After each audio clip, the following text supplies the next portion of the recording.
አሁን የምገኘው በዚች ምድር አናት ላይ ነው የምንገኘው። ይሄኛው ከአሜሪካ ከኢየሩሳሌም ከሞስኮ ከቤልጂየም ከሳውዝ ፖሊስ ከአሜሪካ በቃ ከኢትዮጵያ ምን ያህል ኪሎ ሜትር እንደሚገኝ ርቀቶችን የሚያሳይ ነው ማለት ነው። ይሄ እንደምታዩት ከሆነ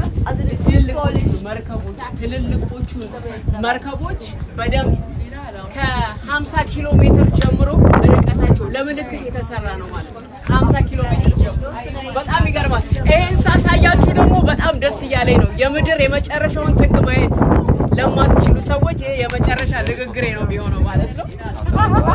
አይወላችሁ ከዚህ በኋላ እዚህ ምድር ላይ ምንም ነገር የለም። ይሄ የመጨረሻ ማብቂያው ቦታ ላይ ነው የምታዩት ከሆነ ማለት ነው። ይሄ የሚገኘው ኬፕ ፖይንት ሳውዝ አፍሪካ ኬፕ ታውን ላይ ነው የምንገኘው። ዋው